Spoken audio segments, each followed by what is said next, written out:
प्रिय छात्रों, मैं डॉक्टर युवराज रंडाले। आज मैं कक्षा 11वीं के भौतिकी में अंग्रेजी और हिंदी माध्यम के बच्चों के लिए प्रथम अध्याय चैप्टर फर्स्ट से मैं आज अपना पहला लेक्चर प्रारंभ करने जा रहा हूँ। मेरा पहला लेक्चर जो है वो मैथमेटिकल कॉन्सेप्ट पर रहेगा, गणितीय अवधारणाओं पर, और इसके अंतर्गत मुझे गणित की विभिन्न ब्रांचेस के प्रारंभिक फार्मूलेस और उनका उपयोग समझाना है। तो आज आप इसको इसलिए आवश्यक रूप से तैयार करें क्योंकि 11th और 12th में चाहे मैथमेटिक्स के स्टूडेंट्स हो चाहे बायोलॉजी स्टूडेंट्स हों, आपको इन फार्मूलों की आवश्यकता पड़ेगी ताकि हम भौतिक शास्त्र के डेरिवेशंस को बड़े आसानी से कर सकें। हम जानते हैं भौतिकी एक यथार्थ विज्ञान है जो प्रयोग और मापन पर आधारित है, अर्थात फिजिक्स में एक्सपेरिमेंट्स और मेजरमेंट होता है। भौतिकी के नियमों और सिद्धांतों को समझने के लिए गणित का प्रारंभिक ज्ञान होना आवश्यक होता है, क्योंकि इसमें मैथमेटिक्स इससे जुड़ा हुआ सब्जेक्ट है और इसलिए हमें आवश्यक है कि गणित की जो मूलभूत अवधारणाएं हैं, जो इसके बेसिक कॉन्सेप्ट्स हैं, जो फार्मूले हैं, उनको हम अवश्य प्रारंभिक स्तर पर पढ़ें। अतः इन बातों को लेकर के मैं आपके सामने मैथमेटिक्स के कुछ बेसिक कॉन्सेप्ट्स आपके सामने ला रहा हूँ। और सबसे पहले जो बेसिक फार्मूला है वो सब जानते हैं, वो है पाइथागोरस थ्योरम, जिसको आपने पहले भी पढ़ा हुआ है। पुनः इसको रिवाइज करें हम। Pythagoras theorem.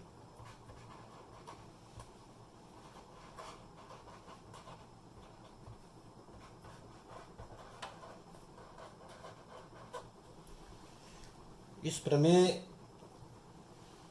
में, इस थ्योरम में एक हम राइट एंगल ट्रायंगल लेते हैं, समकोण त्रिभुज।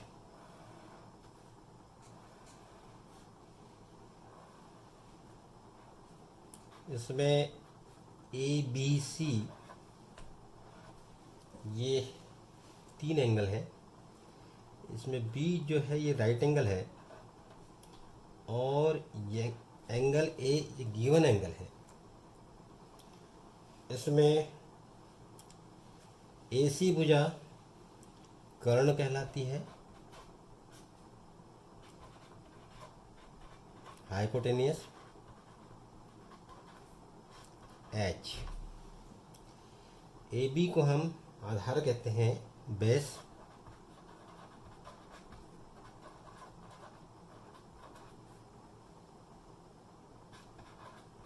बी और बी सी यहाँ पर परपेंडिकुलर होगा,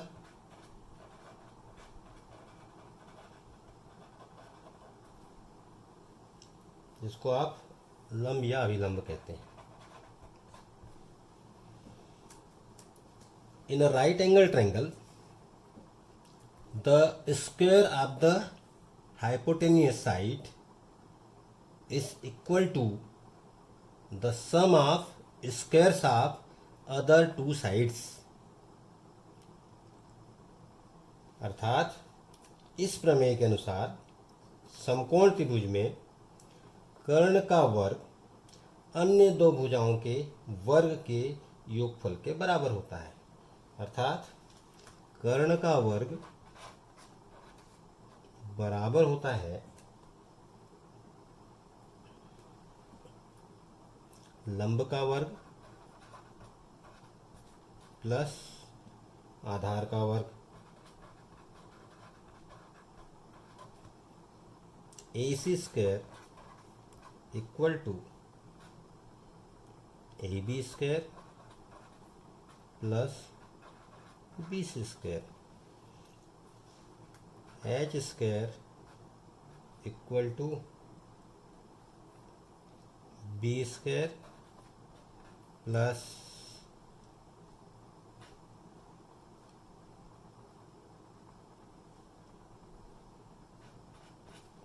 पी स्क्वायर। यह है Pythagoras theorem. means here the sides of this triangle have been named as perpendicular, base and hypotenuse. Here the hypotenuse is the longest side, ये सबसे लंबी भुजा होती है, and it is opposite to the right angle 90 degree, means ये 90 degree के विपरीत वाली भुजा को हम हमेशा कर्ण कहेंगे। जो एंगल दिया हुआ है उसके ठीक सामने वाली भुजा को हम परपेंडिकुलर या लंब कहेंगे। तो एक ये सिंपली पाइथागोरस थ्योरम है जो आपको पता होना चाहिए, इसका उपयोग करना पड़ता है। इसके बाद अब हम कुछ फार्मूले हैं जो एलजेब्रा से रिलेटेड है, वो आपको बता रहे हैं, बीज गणित से संबंधित। ये भी आपने पढ़ा हुआ है मैक्सिमम। अब इसमें सिंपल फार्मूले, a प्लस बी का whole square equal to A square plus 2ab plus B square, a minus B का whole square equal to A square minus 2ab plus B square, A square minus B square equal to A plus B into A minus B, A plus B whole cube equal to A cube plus 3 A square B plus 3 A B square plus B cube, A minus B whole cube equal to A cube minus 3 A square B plus 3 A B square minus B cube. Similarly A cube plus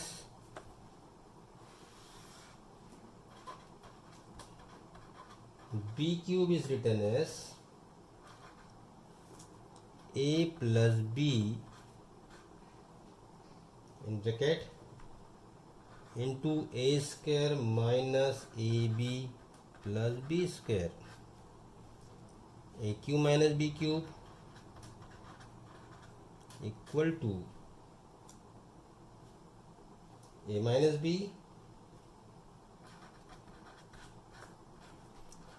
a square plus ab plus b square।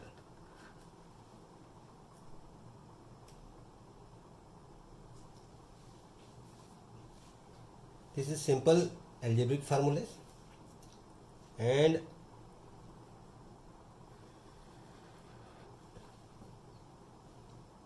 अब हम इसमें देखेंगे लघु गुणक, logarithm. Logarithm इसकी भी अपने को फिजिक्स में जरूरत पड़ती है। लॉगरिथम लघु गुणक,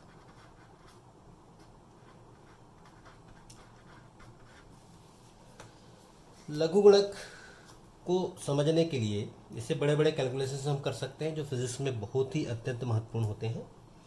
अब इसमें इफ यदि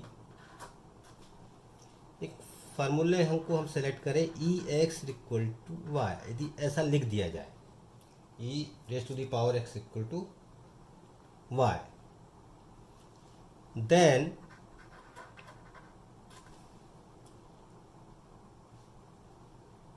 x is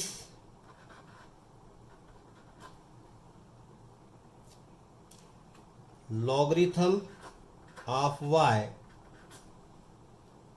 यहाँ पर x जो होता है वो y का लघुगणक होता है ऑन द बेस किस आधार पर, ई के आधार पर हम x को y का लघुगुणक कहते हैं and is written as log y base e equal to x। और या इसको हम ऐसा भी लिख सकते हैं L N Y. L N Y means log natural Y equal to X. In case हम इसको बेस 10 पर भी ले सकते हैं। अभी बेस ई है, आधार ई लिया गया है। अगर आधार F similarly same to same इसको क्या किया जाए, एफ ये इक्वेशन देखिए 10⁻x equal to Y, then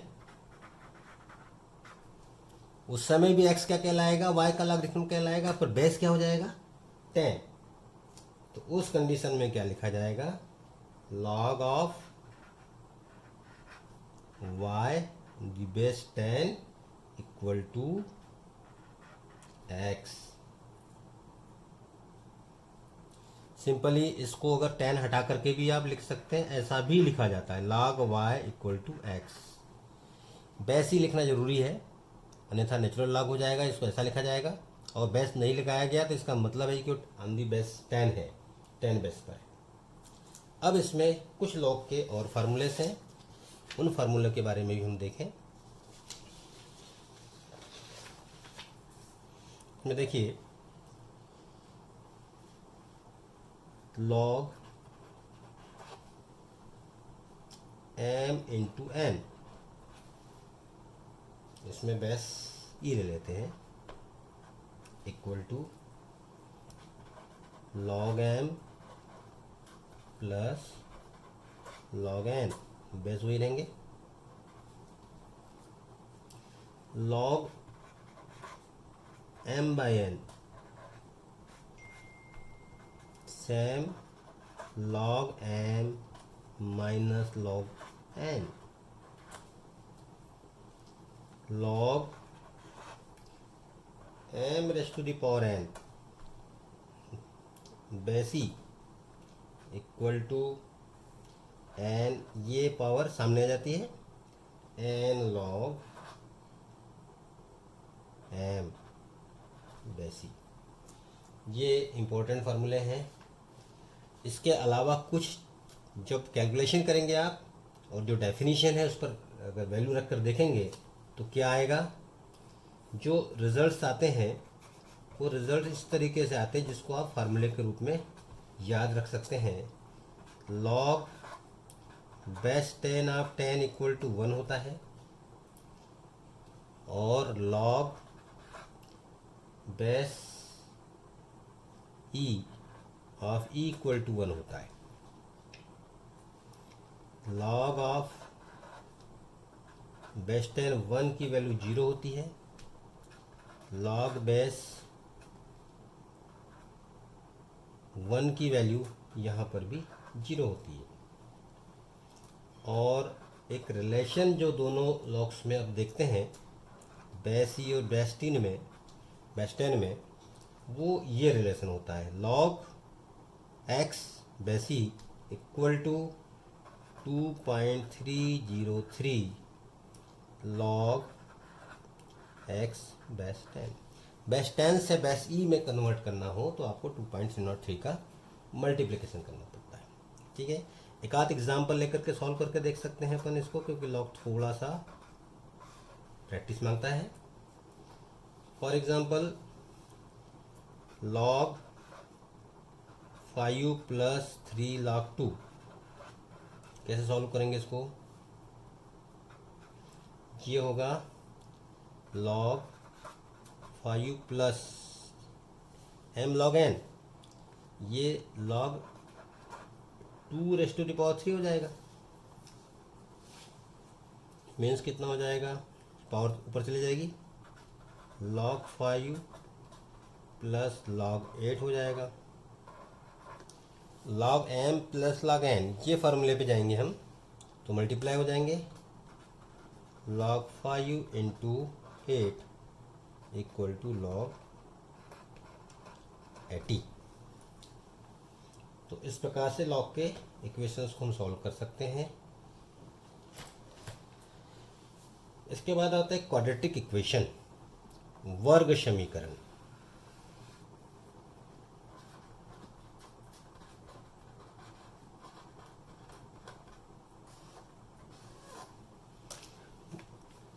वर्ग समीकरण को आप इस तरीके से लिखें, इक्वेशन इस तरीके का है, इसे हम वर्ग समीकरण कहते हैं A X square plus B X plus C equal to 0। ये क्वाड्रेटिक इक्वेशन है where A B and C are constants, ये सब नियतांक है और वास्तविक संख्याएं हैं। तो इसका जो हल होगा देन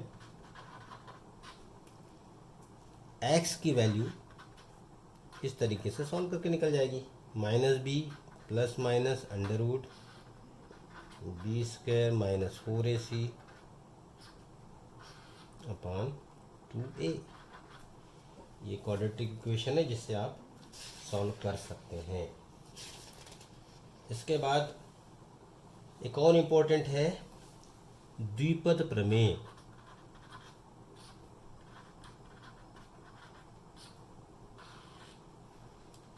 बाइनोमियल थ्योरम।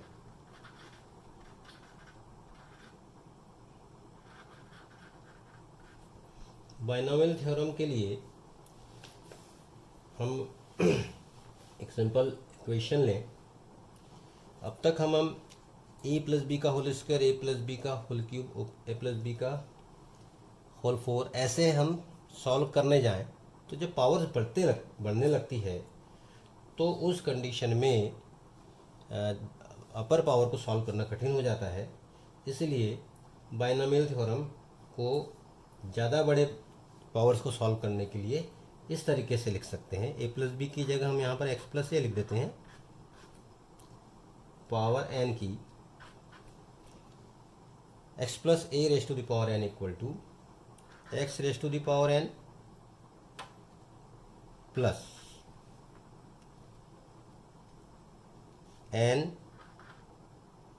की पावर आएगी X raise to the power N minus 1, एक पावर एन की कम होगी, इंटू ए अपॉन 1 प्लस ये एन इंटू एन माइनस 1, इसकी एक वैल्यू कम करके मल्टीप्लाई कर दें और इसमें X raise to the power जो होगा वो एन माइनस अब 2 हो जाएगा, मल्टीप्लिकेशन नीचे हो जाएगा 1 इंटू 2 और ए की पावर यहाँ पर अब 2 की होगी, जैसे 1 की थी अब 2 की होगी, plus dash dash dash n into N minus 1 into N minus 2 into x raise to power N minus 3 a raise to power 3 upon 1 into 2 into 3 plus dash dash dash. इसी प्रकार से एट लास्ट हम क्या लिख सकते हैं, बीच के एक नंबर ले लें कोई, n into N minus 1 into N minus 2 into N minus r plus 1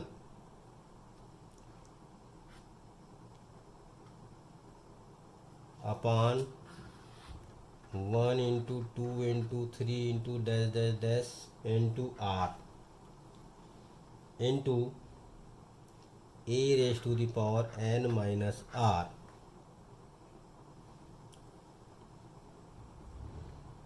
into sorry x raise to the power होना चाहिए into a raise to the power r plus dash dash. ये n इक्वल टू जब r हो जाएगा तो ये 0 हो जाएगा, तो एक्स रेस टू पावर 0 का मतलब 1 होता है, तो लास्ट जो फैक्टर आएगा उसमें अब ये सारी वैल्यूज ऊपर की वैल्यू और नीचे की वैल्यू कैंसिल हो जाएगी, ये वैल्यूज कम होते जा रही है, ये वैल्यूज बढ़ते जा रही है और दोनों एक कंडीशन में सेम होने पर कैंसिल होकर 1 आएगा, ये भी 1 आएगा, ये भी 1 आएगा, तो एट लास्ट जो लास्ट फैक्टर होगा वो A raise to the power N होगा। इस प्रकार से बाइनोमियल थ्योरम में हम वैल्यूज रख करके सॉल्व कर सकते हैं। इसको अगर सिंपली अगर हम लिखना चाहें कि one plus x raise to the power n का सॉल्व कर लें तो ये ज़्यादा सरल लगता है। इसको अगर वन कर दिया जाए तो सारी वैल्यूज वन आती जाएगी जहाँ जहाँ एक्स होगा, और सॉल्व करने पर एक सिंपल फॉर्म ये याद रख लिया जाए तो ज़्यादा अच्छा होगा। One plus x raise to the power N, तो इसमें क्या होगा, one plus next N X आ जाएगा plus N into N minus one upon one into two. क्योंकि अपन ने पहला फैक्टर वन ले लिया इसलिए इक्वेशन बहुत ही सिंपल हो जाएगा। एक्स पावर टू आ जाएगा plus dash dash, next solve करते जाएंगे प्लस डैश डैश, और एट लास्ट जो लास्ट फैक्टर आएगा वो X raise to the power N आ जाएगा। तो इस प्रकार से इसको आप इस तरीके से अगर याद रख लें तो और सिंपल होगी। पर इसके लिए क्या करना पड़ेगा, पहले फैक्टर को कॉमन लेके बाहर ले लिया जाए और x को बाहर निकाल देंगे तो x पर n के साथ बाहर आ जाएगा और इस फार्मूले से सॉल्व कर दिया जाए, और बाद में फिर x raise to power n को अंदर मल्टीप्लाई कर दिया जाए, तब भी ये सरलता से सॉल्व हो सकता है। दोनों मेथड हम यूज़ कर सकते हैं। आज कक्षा 11वीं के मेरे इस फर्स्ट लेक्चर में आपको मैथमेटिकल कॉन्सेप्ट्स में गणित के विभिन्न ब्रांचेस के कुछ फार्मूलेस का उपयोग बताया गया है। कृपया इसकी तैयारी करें और आगे जो आप डेरिवेशंस करेंगे फिजिक्स में उसका उपयोग कैसे करना है ये जानें, और थोड़े फार्मूले आपको सभी को याद होना चाहिए।